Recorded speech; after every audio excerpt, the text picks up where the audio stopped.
Ya happy, saya ingat waktu zaman saya masih di boarding. Sekarang udah nggak di boarding? Sekarang saya ngajar di boarding. Saya kerjasama sama beberapa sekolah di mana ada Tursina, ada Mahira. Saya kan di Excellent ya sekarang. Nanti kita kerjasama sama Tursina, Mahira. Ini saya meninggalkan anak-anak untuk persiapan OSK. Oh, itu ya. Saya kebetulan ngajar biologi, gitu. Jadi sekarang saya lebih fokus ke kompetisi sama untuk yang kurikulum internasional untuk mengajarnya. Itu kalau yang mengajarnya. Saya masih dekat dengan dunia boarding tapi sudah tidak tinggal di boarding. Gitu ya. Gimana pengalamannya waktu di tempat boarding? Waktu saya di boarding itu jujur aja saya 2-3 hari begitu dapat kesempatan telepon waktu itu minta pulang. Jadi nggak mau saya ambil Oh, sekolah boarding? Iya, sekolah boarding. Oke, bukan ngajar di tempat boarding atau mengelola tempat boarding? Enggak, mau mengelola enggak, tapi ngajar. Ini yang ditanya yang Iya, kan tadi Bapak cerita tentang Bapak punya pengalaman di boarding. di boarding itu saya memang sekolah di memang boarding. sekolah di boarding Oke. gitu. Jadi saya melihat Kelas berapa itu? kelas 10. Oh, kelas 10. Di Sentrikia, di sana. Oke. Oh, alumni misalnya dia ini. Lulus. Alhamdulillah. Oh, kali 3 hari nggak betah nggak ada lanjutin. Iya itu, jadi saya ngerti rumahnya, malah lihat anak-anak di sini bisa main yang paling kecil di Iya. kelas 7. Itu happy, saya dulu kan ngerasain nggak enaknya gitu ya. Apa nggak enaknya? Ya, saya homesick aja sih Oh, ya, iya. gitu kan nggak pernah lepas dari orang tua. Iya, Tapi iya. kayak itu sama orang tua ya udah, pokoknya cuma mau sebulan di sini sampai selesai mos minta pulang. Tapi habis itu nggak mau pulang. Liburan pun kalau bisa tetap di situ masih main di situ. Jadi ya karena belum pernah ya, awal-awal itu belum pernah jadi kayak apa ya, shock, culture shock gitu ya. Terus tapi begitu deh. Apa yang bikin pengalaman Bapak waktu sekolah di Insa Cendekia jadi kerasan? Saya merasa inklusif ya. Oke. Jadi Betul. gimana ya? Saya awalnya anak yang nggak mudah bersosialisasi katanya gitu ya. Walaupun anak pertama gitu. Nah justru adik saya adik nomor 2, anak nomor 2 jadi adik saya yang pertama itu kemampuan sosialnya lebih bagus gitu. Saya lebih agak sedikit menonjol di akademik. Nah, saya iri nih sama adik saya gitu. Saya waktu zaman SMP gitu nggak pernah ikut OSIS kayak gitu tuh. Apa sih gitu, nggak terlalu gitu. Dan begitu dan akhirnya walaupun di SMP itu saya pernah ranking segala macam, saya agak marginal nih gitu. Makanya saya juga suka sport karena begitu di olahraga ini apa ya, saya dianggap gitu. Saya dianggap karena ya di bola gitu putus saya kan gitu. Jadi saya jadi kan ada kayak begitu di SMA itu saya nilai nggak yang tinggi gitu ya, tapi teman-teman ya alhamdulillah mungkin karena dari sama-sama orang jauh gitu ya, di tempat orang jauh itu kita apa ya, rasa kebersamaannya jadi lebih. Terus saya lihat bisa kok orang-orang asing itu untuk bisa ternyata saling mendukung, nggak yang terlalu kenal dekat pun gitu. Nah itu yang terus saya bawa kemana-mana. Kalau saya bisa membuat orang lain nyaman atau paling tidak memudahkan mereka dalam menghadapi kesehariannya gitu, saya anak-anak. Nah itu saya lihat why not gitu, kenapa enggak, saya apa yang bisa saya bantu gitu. Terus sama anak-anak saya banyak di bimbel sekarang, terus sama ke boarding itu juga dari bimbel kerjasamanya. Saya lihat mereka kesulitannya apa gitu. Nah memang di Tursina sama Amahira itu saya nggak terlalu tahu ya karena nggak di dalam, tapi saya melihat pola belajarnya agak beda dengan di Sentrikia waktu jauh saya. Lu kalian belajar gimana? Dulu saya waktu di boarding gini gitu. Gimana waktu di boarding? Waktu di boarding saya belajarnya banyak gitu. Jadi porsi kesempatan di belajar terus fasilitasi belajar itu besar gitu. Sedangkan di Tursina yang anak-anaknya sekitar saya, kalau kita belajar malam itu Ustaz cuma dikasih saya karena mereka bisa melihat semua Ustaz ya, jadi pasti pakai Ustaz ya. Nah karena semua kita belajar malam Ustaz itu cuma 2 hari seminggu gitu. Karena saya lihat loh kalian sekolah internasional loh gitu. Terus saya bahas kalian materi basic tapi kurikulum internasional dan Inggris. Kalian nggak ngerti istilah-istilahnya, kan nggak ngerti. Kalian belajarnya gimana gitu? Ya kalau dari ya mereka mungkin dari sisi misalnya kayak tahfiz gitu, itu lebih baik menurut saya dibandingkan kisah cedekia gitu, hafalannya segala macam gitu, lebih banyak penguatan di sana dibandingkan waktu saya yang saya rasakan waktu di kisah cedekia dulu. Nah, oke, berarti apa yang di sekolah kamu nggak dikasih gitu? Jadi mereka cerita kan, ya cerita terus oh ya udah, berarti ya saya mulai tuh dari dasar banget, dari dasar. Maksudnya saya mau mereka baik karena di situ saya membantu untuk akademiknya ya. Saya mau mereka bisa datang ke saya dengan keluh kesah apapun tanpa khawatir ya gitu doang nggak bisa loh kayak gitu gitu. Saya sebenarnya saya bahkan sering ngomong kayak gitu ke anak-anak. Tapi entah kenapa sama anak saya, anak-anak tuh nggak terintimidasi gitu. Ya karena ya menurut saya lebih penting gimana menyampaikan dari sekedar apa yang dia sampaikan. Jadi sebenarnya anak-anak bisa kok begitu kan, maksudnya, loh ini pelajaran SMP loh, kok nggak bisa lulus kan SMP, maksudnya bercanda dia udah SMA ya, lulus gak sih SMP ya, seperti gitu. Nah itu anak-anak sambil guyon gitu, dia juga ada, oh ya ini kan harusnya SMP, saya harusnya udah bisa gitu. Nah saya lebih ke mereka itu, oke, pertama sumber belajar itu nggak cuma dari saya gitu ya. Jadi nggak akan cukup ini, yang ada di sini nggak akan cukup memuaskan keinginan intelektual kalian gitu. Tapi saya bisa janjikan, saya nggak bisa janjikan saya punya jawaban atas seluruh pertanyaan kalian, tapi saya bisa janjikan saya akan bantu kalian mencari jawaban. Nah saya bisa, maksudnya mereka saya ajak berpikir lebih kritis gitu, gimana bisa mencari gitu. Kadang-kadang nggak tahu anak-anak nih nyari di mana sih, situs apa sih yang terpercaya gitu. Nah itu sumber belajar apa yang bisa dipakai. Nah itu biasanya saya lebih ke sana karena juga berharap mereka nggak seterusnya disuapin gitu, mereka nggak seterusnya di apa namanya selalu harus dikasih tahu gitu. Dan dalam proses belajar pun saya awalnya agak kesulitan ngajar anak dengan usia yang lebih rendah kayak SD. Saya awal ngajar tuh setiap anak SD yang saya pegang selalu nangis, bukan karena saya kasar ya, saya udah pakai bahasa yang lebih halus, cuman saya biasanya mengejar. Saya punya pertanyaan atau ada masalah, berharap muncul jawaban, nggak apa, saya selalu bilang jawaban salah, it's okay. Ya, tapi harus berani menjawab. Nah, terus dari situ saya biasanya kejar alasannya apa. Saya nggak butuh jawabannya, saya butuh alasannya biar tahu pola berpikirmu tuh perjalanannya kayak gimana gitu. Jadi kita benahi dari situ gitu. Jadi mereka tahu oh alur logika itu kayak gimana. Dan ya, anak-anak SD nya memang masih berat ya untuk itu, kemampuan meta kognitifnya kan masih sulit. Nah itu saya yang awal-awal saya belajar dari pengalaman gitu. Walaupun di S1 sudah diajarin gitu, tapi tetap aja nggak ada yang mengalahkan pengalaman hands on langsung gitu.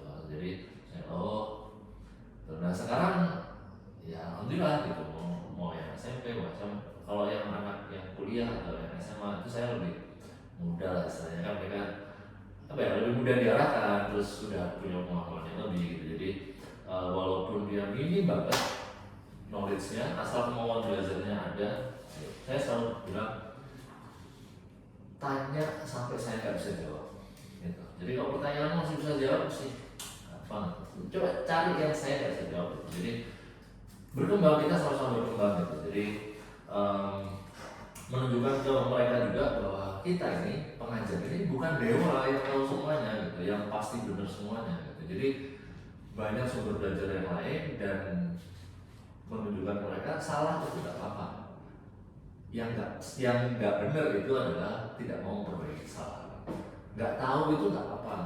Yang salah adalah tidak mau tahu. Jadi oke, nggak tahu ini, ya di mana kita bisa cari tahu, itu yang biasa saya katakan.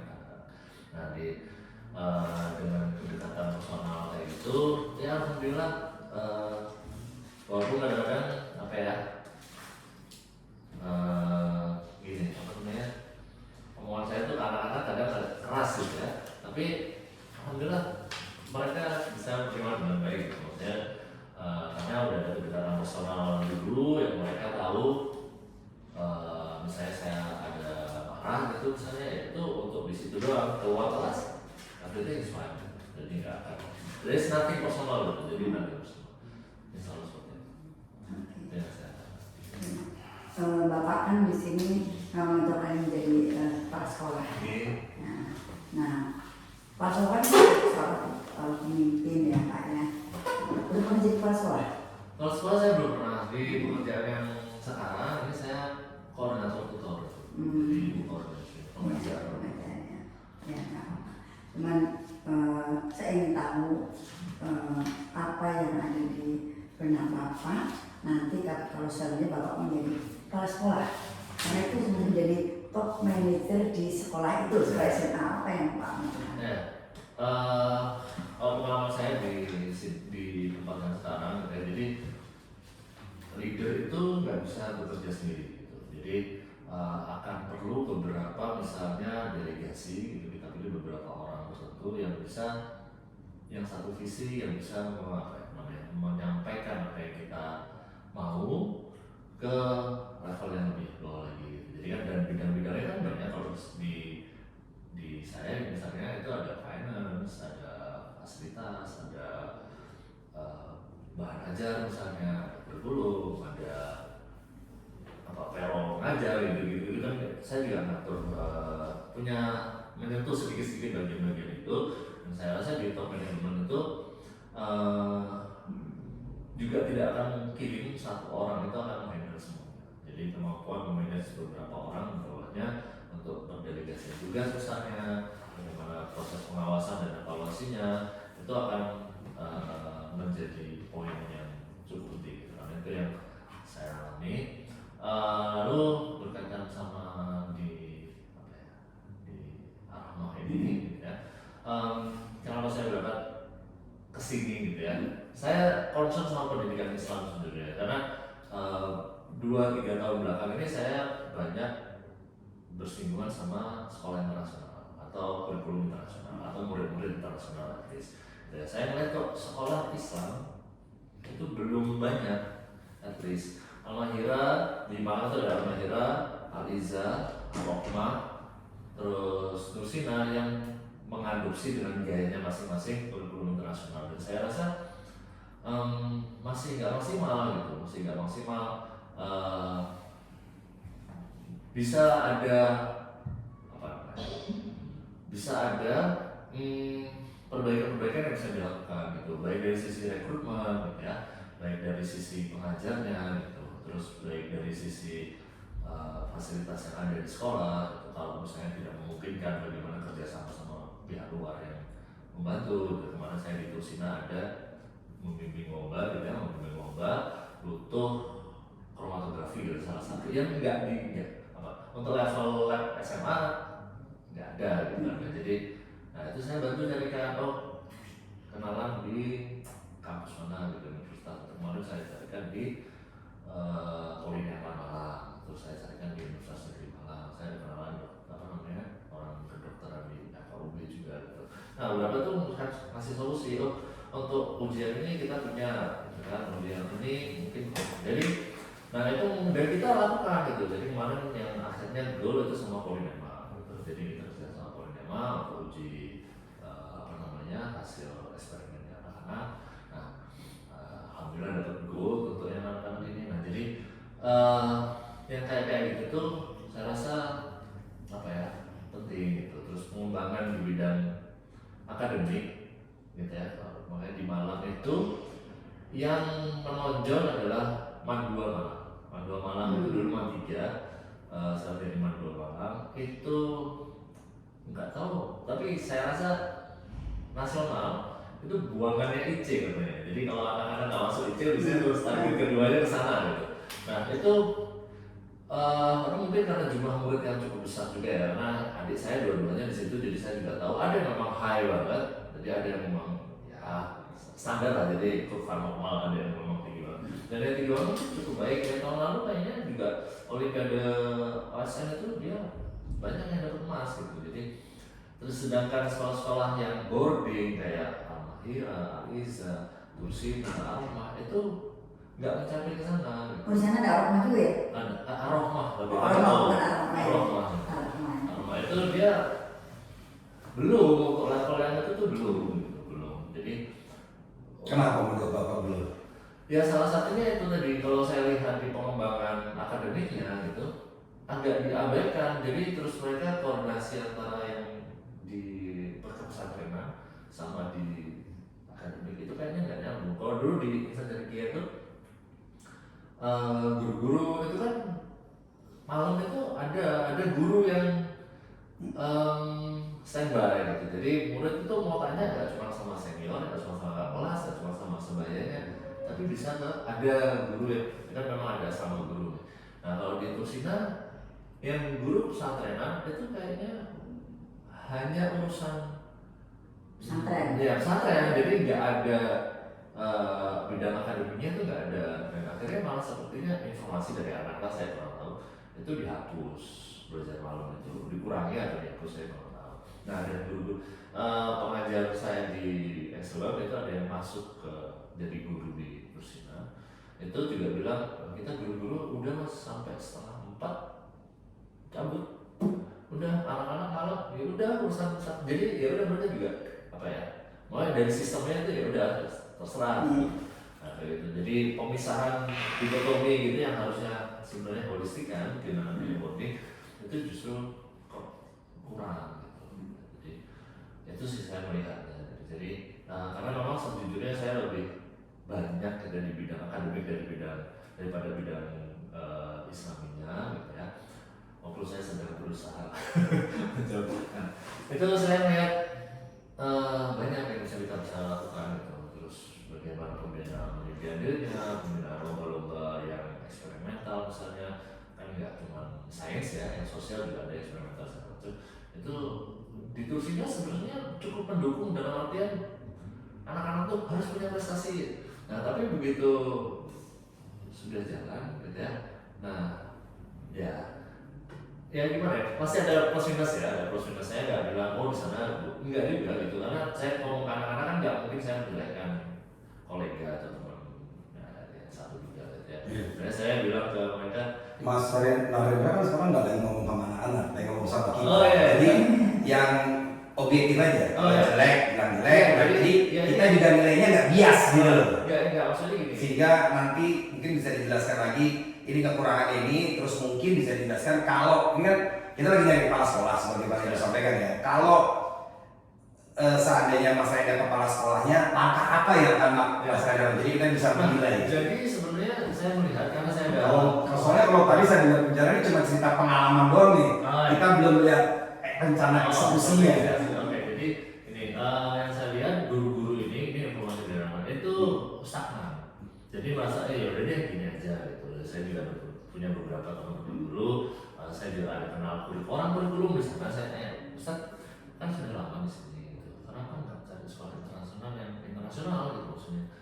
Enggak Ustaz, saya udah gini aja. Nah saya melihat itu apa namanya fixed mindset itu yang sebenarnya perlu dibuang artinya diganti sama yang growth mindset. Nah dari pihak sekolah sebenarnya sudah menyediakan kayaknya ada insentif-insentif misalnya gurunya ada prestasi-prestasi apa. Itu menurut saya itu sesuatu yang bagus. Tapi ternyata belum bisa cukup mendorong guru-guru untuk belum bisa mendorong guru-guru untuk berkembang. Jadi dari informasi yang saya dapat, mereka ada misalnya guru membuat tulisan, misalnya masuk di koran atau masuk di publikasi, itu ada dikasih insentif tambahan gitu. Mohon maaf Pak, tadi memang Pak Arwin. Jadi kami ingin tahu langkah-langkah apa Bapak yang akan dilakukan. Jadi itu udah cerita langkah-langkah apa supaya apalagi kita ini SMA-nya baru ya Pak ya, SMA-nya baru. Jadi kami tuh ingin biarpun baru tapi kita udah langsung. Karena kita memang saya itu biasa bekerja, memang harus kalau kita punya harus tercapai gitu Pak. Sebagai gambaran Pak ya, supaya Bapak berpikirnya ini, kami sekarang mengelola 8 rumah sakit ya. Jadi itu bukan punya siapa-siapa, tapi punya keluarga. Jadi kami hanya yang mengelola. Jadi itulah, jadi saya selalu goal. Kayak ini SMP kan baru 3 tahun Pak. Saya pokoknya saya harus habis mungkin 30 juz.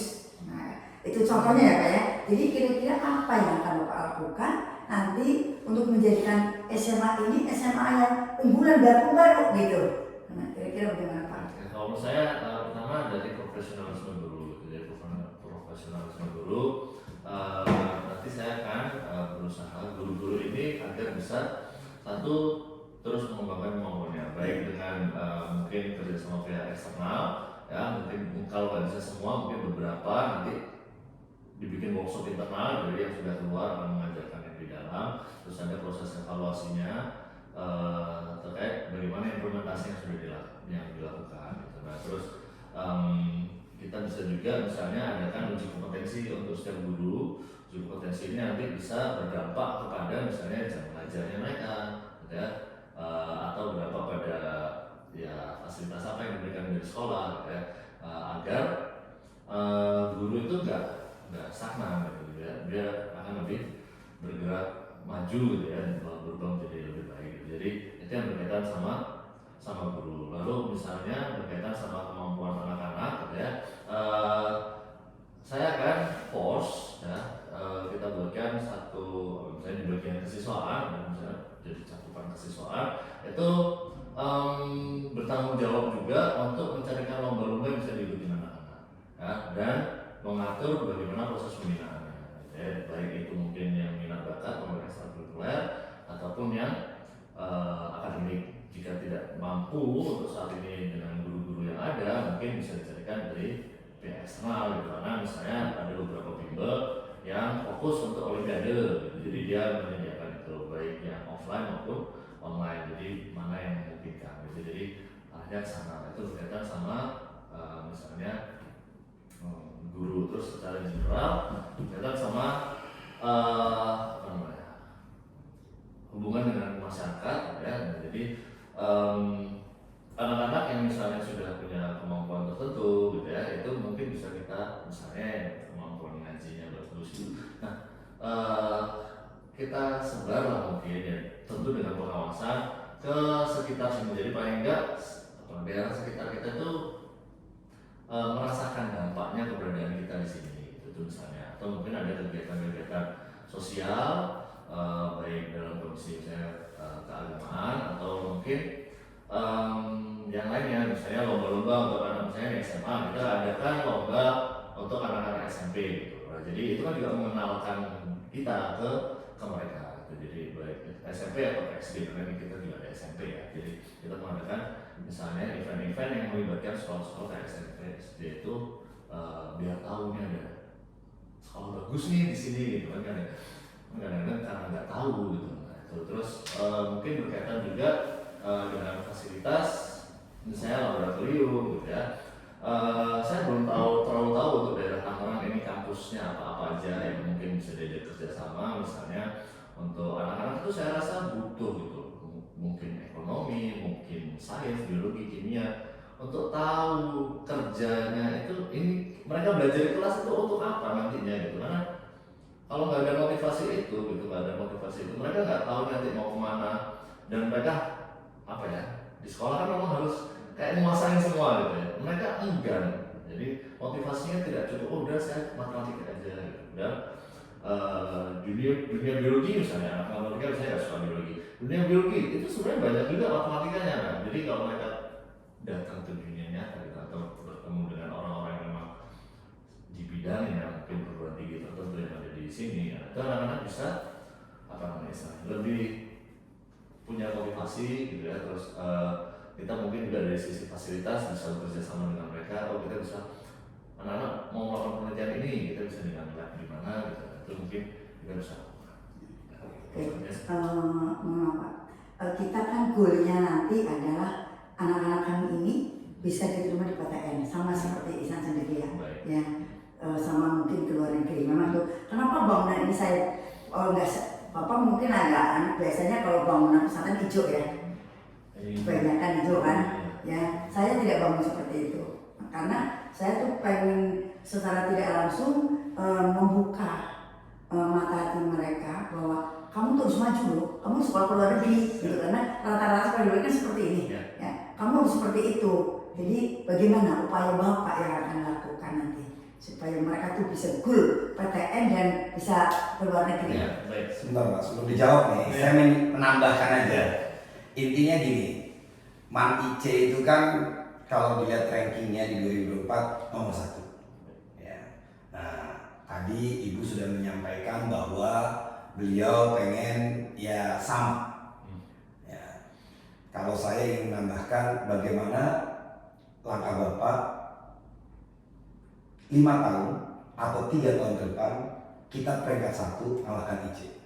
Apa kira-kira strategi upaya yang akan dilakukan Bapak kalau Bapak jadi kepala sekolah? Oke, jadi yang pertama berkaitan sama rekrutmen jadi dari segi siswanya gitu. Jadi proses seleksinya juga diperketat untuk siswanya gitu. Paling enggak potensi yang mereka punya atau kemauan belajar yang mereka punya itu harus cukup tinggi, karena kalau enggak juga akan sulit gitu ya. Kalau di IC waktu itu sempat dia 100% kan, sampai beberapa tahun 100% either PTN atau luar negeri gitu. Jadi itu yang banyak pilihannya banyak, tapi PTN atau luar negeri. Nah jadi kalau di kita ada anak yang memang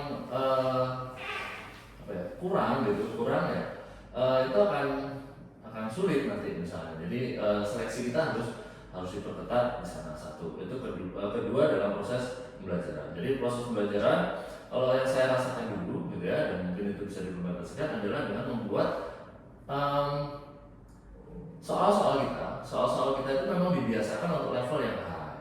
Nah, jadi anak-anak tuh latihan yang kayak gitu. Itu yang saya rasakan dulu sangat membantu. Begitu ngerjain soal udah nggak ada rasanya biasa lah gitu, maksudnya simple lah gitu. Karena kita udah hari-hari itu makanan hari-hari, ya kan.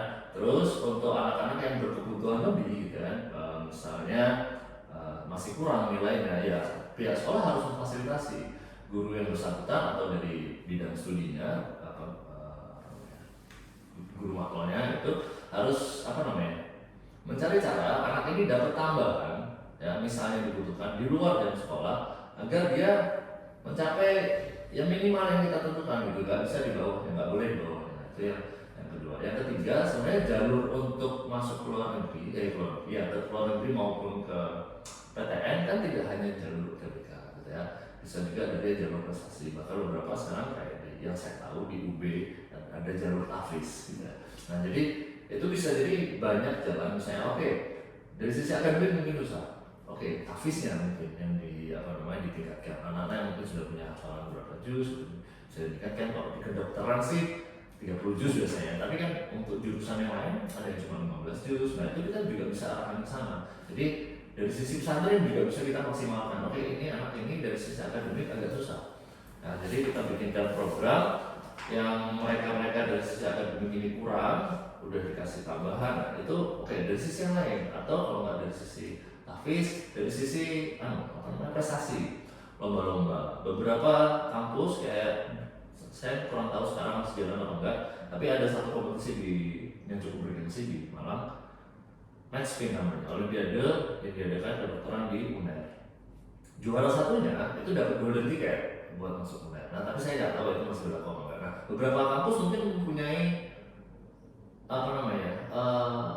kebijakan yang serupa, dan itu bisa kita eksploitasi gitu. Jadi anak-anak kita ikut lomba-lomba yang dia ada prestasinya, itu baik buat kita dari segi publikasi, dan anaknya sendiri bisa masuk di tempat-tempat tersebut gitu. Nah untuk yang luar negeri saya rasa kita akan butuh tim khusus gitu ya, yang bisa berkaitan sama terutama beasiswa mungkin.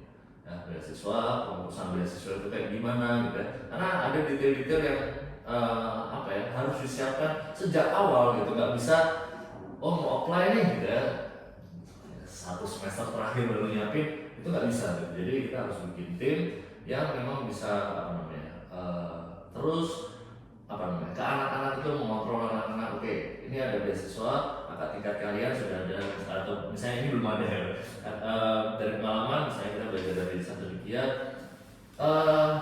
dari sisi administrasi dulu, karena kadang-kadang orang yang punya kemampuan tapi administrasinya berantakan, nah itu nggak bisa. Jadi dari sisi administrasi apa yang harus dipenuhi misalnya itu dilengkapi semuanya gitu. Paling enggak kita nggak gagal dibuang dari sisi administrasi, jadi bisa maju ke step yang lebih tinggi. Nah, step lebih tingginya biasanya ya berkaitan sama kemampuan atau skillnya anak-anak. Kita tingkatkan di situ.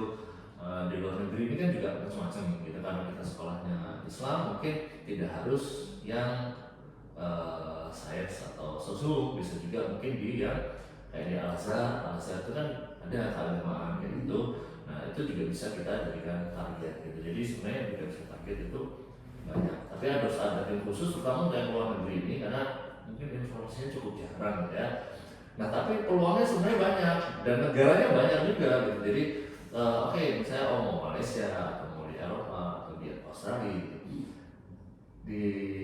Harus ada tim yang bisa mengkurasi mana yang cocok buat kita dan apa yang kita bisa persiapkan sejak ini buat apa. Saya Baik, itu tadi dari akademik Pak.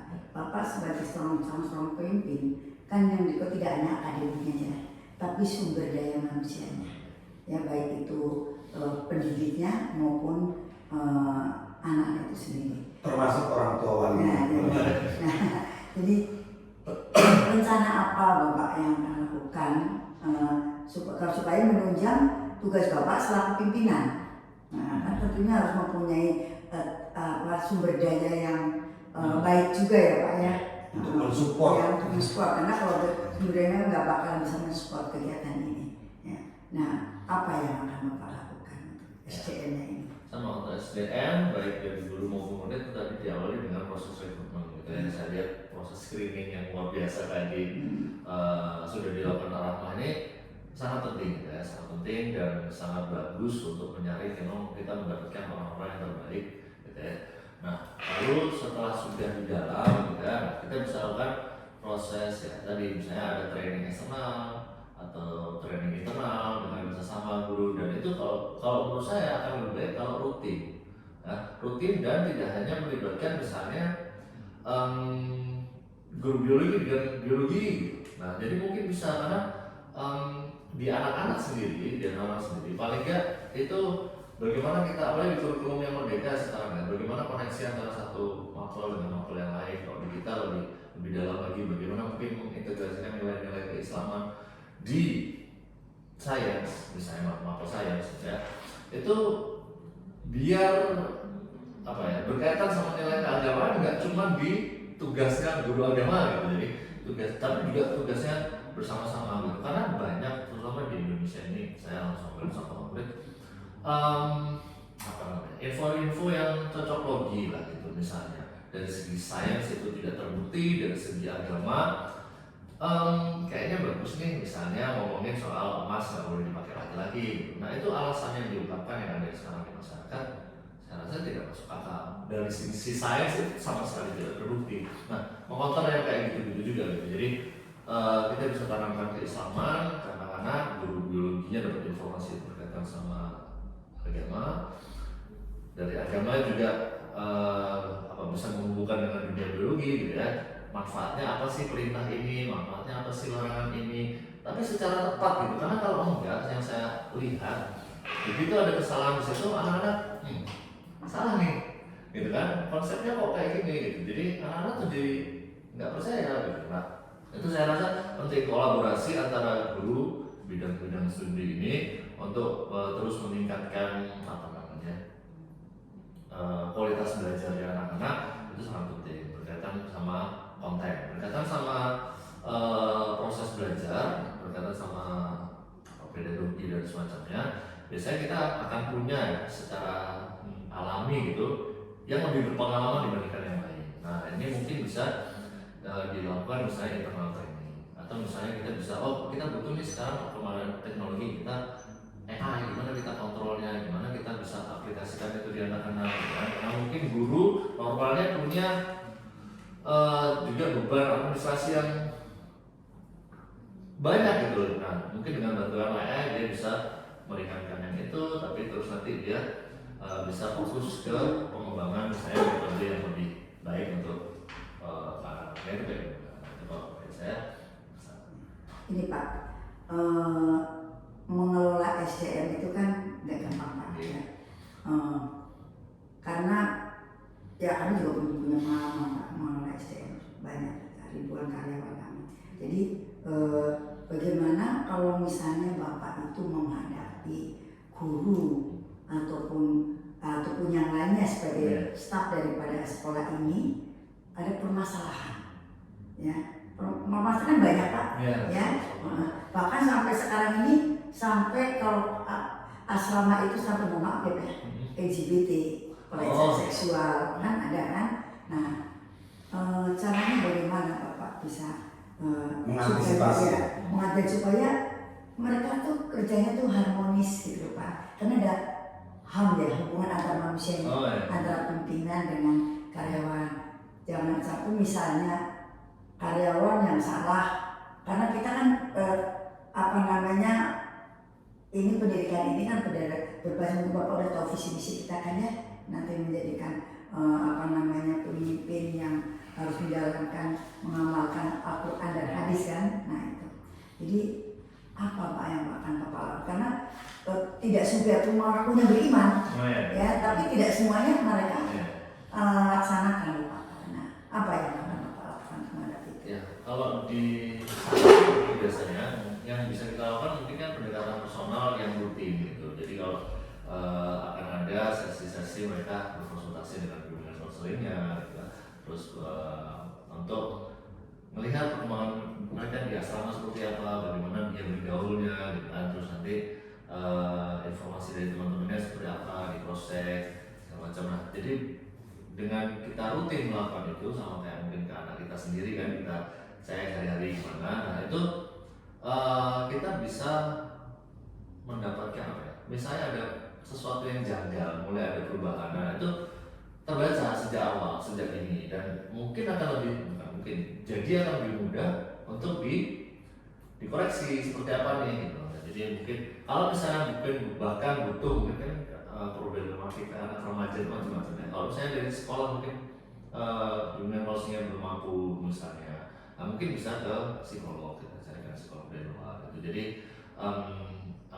yang pertama itu hubungan personal yang kontrol yang rutin gitu. Jadi ada kayak sesi-sesi rutin mereka bertemu dengan pimpinan konselingnya gitu. Nah di guru mungkin bisa juga dilakukan dengan cara yang sama gitu. Mungkin dari ketua bidang studi atau ketua rukun mapelnya gitu. Jadi ada yang bertanggung jawab misalnya bisa melakukan pendekatan personal ke masing-masing SDM gitu, masing-masing SDM. Gimana kerjaan, apa kesulitannya gitu, apa yang dirasakan gitu. Karena kalau misalnya kita nggak peduli dengan masalahnya, walaupun kadang-kadang masalahnya masalah personal ya, ada yang nggak bisa memisahkan, akhirnya dibawa ke tempat kerja. Yang kayak gitu, kalau ada pendekatan personal yang memang sudah rutin dilakukan, orang nggak merasa dijudge. Kenapa nih kok tiba-tiba saya jadi defense dulu? Tapi kalau memang sudah hari-hari gitu, memang personal itu kan lebih enak gitu, kayak ke teman. Kok hari ini berubah sih gitu? Kok minggu-minggu ini kok kayaknya lesu, ada apa? Itu jadi lebih mudah gitu. Jadi memang pendekatan yang kontinu itu menurut saya penting, karena kalau enggak orang jadi asing kan dengan kondisi itu dari berbagai pihak nih, dari atas ke bawahan atau bahkan sesamanya, sama koleganya. Nah itu yang perlu dilakukan. Jadi mungkin bisa dari bimbingan konseling atau mungkin dari ada penanggung jawab di bidang mapelnya gitu. Jadi untuk melakukan pendekatan personal secara rutin ke masing-masing SDM, berkaitan sama kinerjanya, berkaitan sama mungkin pengembangan dirinya. Kan kadang-kadang yang merasa udah jenuh, udah lama nih di sini, udah 3 tahun, udah 4 tahun, pengen cari sesuatu yang baru gitu.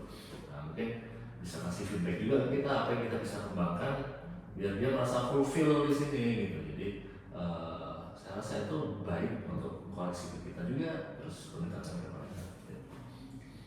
Bagaimana dengan kedisiplinan Pak? Bagaimanapun disiplin, kejujuran itu adalah nomor 1 Pak ya. Apa yang akan Bapak? Kedisiplinan ini saya pendekatannya mungkin agak lebih tradisional ya. Kedisiplinan itu satu dicontohkan, diteladankan gitu ya, dan harus ada ketegasan yang transparan gitu. Jadi berlaku sama untuk sesuai proporsinya ya, misalnya soal kedatangan atau soal entah deadline tugas apa. Nah itu diawali sama pertama keteladanan dulu, lalu hukum yang mengikat gitu. Jadi akan ada teguran-teguran baik secara personal dulu maupun nanti ada yang secara formal ya, yang bisa dilakukan agar ini terjaga gitu. Karena kalau sekedar personal nggak cukup kalau ngomongin menurut saya ya, jadi apalagi pembiasaan di tempat yang baru, guru-guru baru di sekolah yang baru, anak-anak yang baru masuk ke tempat itu butuh gitu. Mungkin first, second offense gitu atau pelanggaran awal itu masih bisa personal. Nah tapi selanjutnya kan udah tahu nih, jadi pelanggarannya karena sengaja nih, kalau karena nggak sengaja atau karena nggak tahu itu kan masih bisa dikompromikan. Tapi kalau karena sudah tahu masih melanggar, nah ini layak dong diberi misalnya peringatan formal. Nah kayak gitu. Kalau menurut saya untuk pendisiplinan tidak cukup hanya sekedar yang personal, jadi butuh yang mengikat tapi juga transparan. Aturan kita yang punya kayak gini. Nah, misalnya tabayun dulu misalnya, ini kenapa masalahnya. Nah, kadang-kadang kan ada usul yang dia udah kesekian tapi usul syar'i apalah mungkin ya, misalnya ada kecelakaan di jalan atau ada apa yang memang orang tuanya lagi sakit jadi dia harus ngurusin, jadi kerjaan terbengkalai. Nah mungkin tetap ada pendekatan humanis tapi yaitu transparan, aturannya begini, kalau misalnya ada pelanggaran konsekuensinya begini, dan itu dilaksanakan secara konsisten. Saya rasa itu jalan yang tepat lah. Mas Narendra ini kan pendidikannya biomed. Ya, Kenapa sekarang pengen jadi kepala sekolah? Ya saya gini, saya bidang kerja saya macam-macam sebenarnya. Walaupun pendidikan saya di biologi dan medical, saya pernah kerja di pertambangan. Nah saya waktu itu masih merasa saya bisa kok gitu, dan saya nggak ragu untuk ikut tes gitu. Karena prinsipnya biarkan saya gagal setelah saya mencoba gitu. Kalau nanti memang dia nggak mampu kan tembus gitu ya. Nah saya pernah di pertambangan, saya pernah di konstruksi ya, selalu kayak gitu. Nah tapi yang saya lihat saya alami di setiap kesempatan itu, saya nggak pernah meninggalkan mengajar. Atau ya udah kayak passionnya aja gitu. Nah jadi saya di lapangan misalnya 40 hari di site di Palembang pada waktu itu, pulang dari site itu kan ada, kalau di pertambangan kita kadang free bisa sampai 2 minggu sampai sebulan. Awal-awal saya menikmati itu, tapi terus nggak betah. Nah tapi saya nggak bisa kerja yang terlalu gimana karena saya on call, saya dipanggil site sekarang. Nah itu oke, saya ngajar biar ilmunya juga nggak hilang gitu kan, karena bidang kerjanya sama sekali berbeda. Nah ke belakang saya lihat ternyata dunia mengajar ini ada kayak panggilan gitu. Jadi dimanapun saya kerja pasti saya menyisakan waktu untuk bisa ngajar, untuk mengembangkan diri gitu. Nah, berkaitan sama ilmu biomedik karena memang saya suka dengan genetika, saya suka dengan cancer, beberapa orang di sekitar saya juga. Dari UI ya? Iya. Karena dokter Ian. Dokter Karina. Karena saya pernah sukses dari Ainawati, profesor saya. Mungkin baru kayak dokter Karina ya. Terus Ini kan berapa sih? Dokter Aida 2021. 2021 ya dari ini ya? Dokter Aida. UI ya? Iya. Oke. Nah itu pengembangan diri buat saya. Pengembangan diri saya ambil S2 itu karena ya saya suka onkologi, kebetulan persinyalan di cancer cell atau stem cell. Ya saya tertarik gitu, dan alhamdulillah waktu itu sebenarnya saya juga masuk ke sana nggak sengaja, dalam artian saya sedang mencari kuliah onkologi yang tepat itu di mana gitu. Terus habis itu saya berencana kalau memungkinkan saya mau cari beasiswa. Nah sedang mencari itu ternyata UI sedang buka SIMAK UI. Rencana saya sekedar ikut biar saya tahu soalnya. Next year saya bisa nyampe beasiswa untuk ambil itu. Tapi alhamdulillah kok keterima. Nah, saya bingung sebenarnya itu karena sedang kerja di konstruksi sedang kerja di konstruksi ini gimana. Saya tanya kelas ini kok nggak ada, kelas karyawan kok nggak ada. Ya udah, tapi akhirnya ya udah keluarga mendukung, ya udah kita ambil itu. Nah ya itu haus ilmu lah, lebih ke karena haus ilmu saya ngambil ini, bukan karena peluang kerja, bukan karena apa, karena memang saya merasa butuh nih gitu. Saya pengen tahu lebih dalam dan saya ada kesempatan. Saya ini kalau nggak saya ambil kok kayaknya sombong banget gitu ya, udah UI terus khawatirnya next year saya udah di blacklist kalau misalnya ini saya tahu jadi akhirnya saya ambil itu ya. Alhamdulillah pengalaman di sana dengan profesor yang ada di sana itu banyak memberi apa namanya insight juga ke saya di dunia pendidikan. Gini loh ngajarin orang itu jadi nggak sekedar ilmu apa namanya biomedikalnya, tapi bagaimana dengan mahasiswa gitu, yang juga ya lebih kan daripada sekedar siswa itu bagaimana mereka berinteraksi itu banyak memberi insight buat saya gitu. Jadi sebenarnya nggak ada alasan khusus kenapa biomedical terus kalau mau jadi guru. Dari awal memang saya sebenarnya di pendidikan itu sudah lama berkaitan dengan biomedical ini karena saya yang mau mengembangkan diri aja. Dan kita sih memang nggak nyari guru, kita nyarinya kepala sekolah. Jadi butuh guru, cuman yang lain di bidangnya seleksinya, ya. Dan itu kan apa ya? Kepala sekolah memang punya tanggung jawab mengajar, tapi mungkin bobotnya hanya 50%. Ya, yang dibutuhkan itu kepemimpinan, manajerial, ya, manajemen C dan lain sebagainya. Ya. Dan itu kan suatu hal yang baru juga. Mungkin kalau melihat dari resume ini ya, dari kurikulum kita ini ya, itu menjadi buat bahan penilaian buat kita. Mungkin itu dari ini mohon izin, sudah berkeluarga? Sudah. Punya putra putri? Dua. Nah nanti rencananya kalau diterima di sini bagaimana? Iya, saya karena informasinya kan di situ bersedia tinggal di asrama. Iya. Iya. Nggak apa-apa, saya di asrama. Istri kerja nggak? Istri enggak. Gitu. Oh, Terus nanti istri dan anak-anak gimana rencananya? Di Malang tetap insya Allah. Oh, kamu diboyong ke sini? Anak-anak Kelas berapa namanya? kelas 4 SD. Yang nomor 2? Yang nomor 2 masih TKB. Oke. Masuk di SD yang sama abangnya. Iya. Nah kalau memungkinkan nanti SMP mungkin. Iya. Kalau memungkinkan ke sini misalnya ya. Jadi saya jadi yang kecil sama ibundanya. Ini anaknya ada satu, saya misalnya. Karena untuk kepala sekolah tuh bukan sekedar asrama, tapi kita sediakan Apartemen lah. kayak jadi ada 3 kamar tidur, kan bisa kan laki sama perempuan kan. Kamar master, kedua kamar anak-anak, ada kitchen, ada jadi kayak rumah aja udah. Tapi di lingkungan sini. Oh, saya membayangkannya di sini. Oh bukan kayak gitu. Di sini memang di dalam asrama sini, tapi itu bentuknya kayak apartemen gitu Pak. Tapi tidak kayak kamar yang Bapak tidur di sini bukan, seperti itu.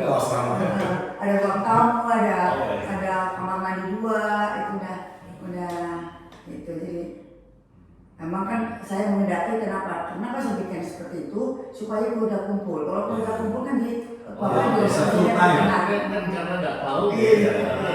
Asrama ya, saya pikir karena saya dulu kuliah di saya nggak tahu yang tempat kepala sekolah kayak gimana, tapi beberapa guru isi asramanya dulu kan saya tahu kayaknya nggak mungkin kan buat keluarga gitu kan, jadi saya pikir ya mungkin sementara akan di sana. Iya nggak apa-apa. Terus satu lagi Bapak sebagai kepala sekolah dan juga kan tadi udah cerita banyak tentang guru bagaimana kan ada apa namanya nilai-nilai moral dan juga profesionalisme lah ya. Nah, kira-kira bagaimana komitmen Bapak ya, karena mohon maaf ya, guru juga banyak juga yang bermasalah ya. Ya. Jadi juga harus profesional kan.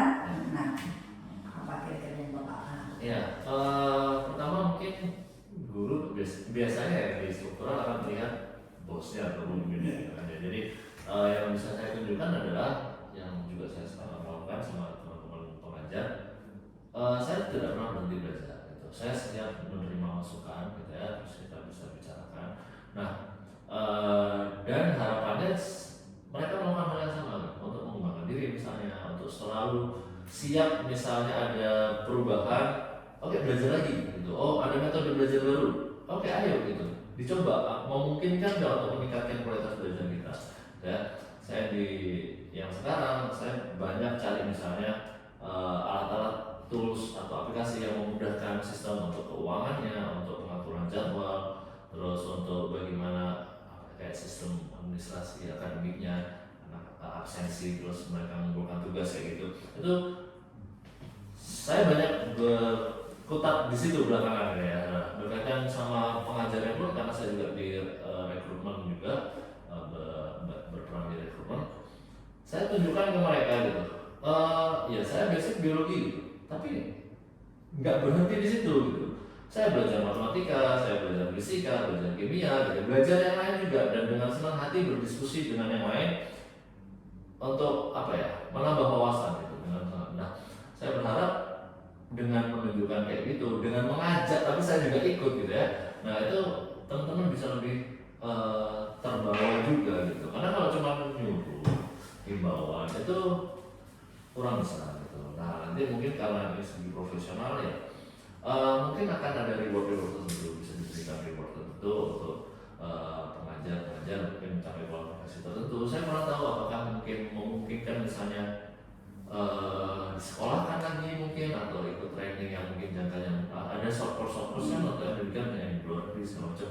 Itu apakah memungkinkan untuk bisa di apply di sini, yang diaplikasikan di sini. Nah itu yang akan saya coba enforce.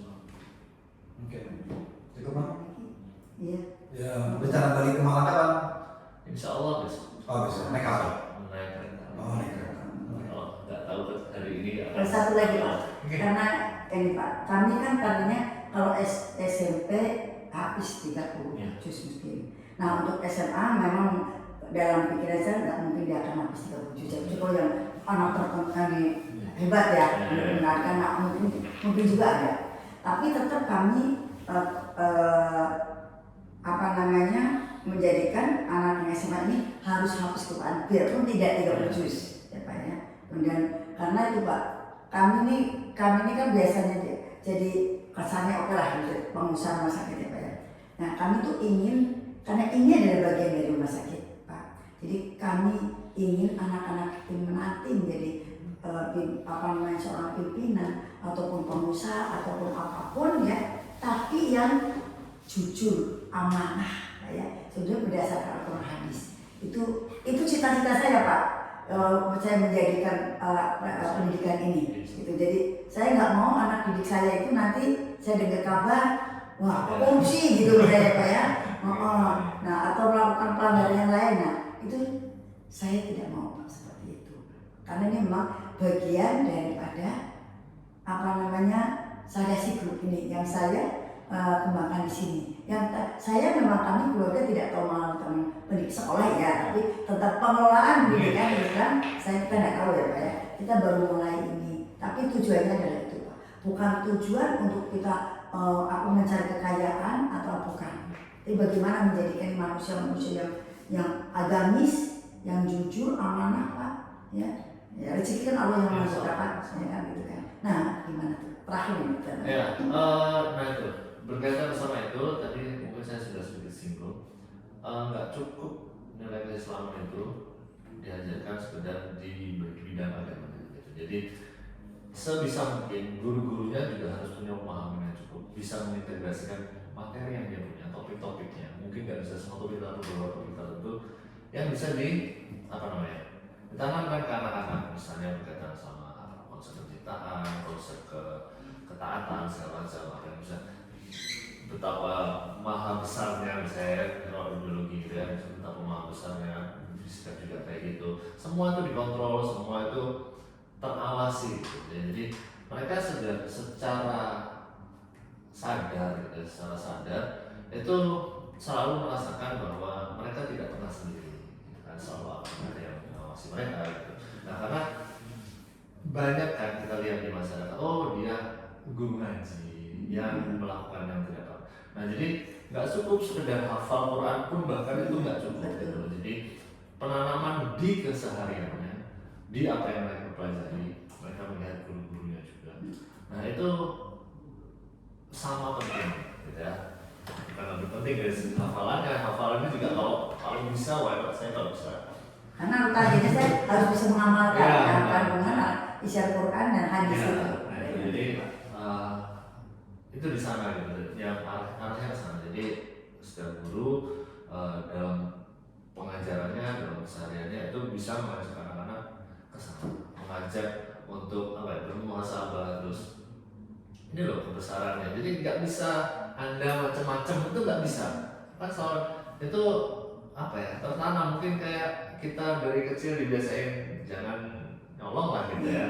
Nah itu aja masih miss. Semua orang tua saya rasa mengajarkan anaknya jangan nyolong gitu ya, tapi jangan mencuri. Tapi kan tetap aja ada miss. Mungkin ya akhirnya pergaulannya yang membuat mereka berbelok. Nah misalnya dengan di sini yang 24/7 gitu ya, ada di sini, dan kita bisa membentuk lingkungan yang lebih apa ya, ideal untuk kedepan. Ya, baik. Baik, terima kasih. Terima kasih. Semoga nanti jadi bahan masukan buat kita apa yang sudah disampaikan. Ya, mudah-mudahan Mas Hendra sukses selalu ya, dan bahagia dengan bersama keluarga, dan mudah-mudahan bisa bekerja sama dengan kita ke depan, insya Allah. Ya. Sekali lagi terima kasih, mohon maaf lahir batin. Kalau ada yang kurang berkenan, mungkin kita rekam buat bahan evaluasi ya. Iya. Oke. Tunggu. Baik, terima kasih. Terima kasih banyak. Silakan. Assalamualaikum warahmatullahi wabarakatuh.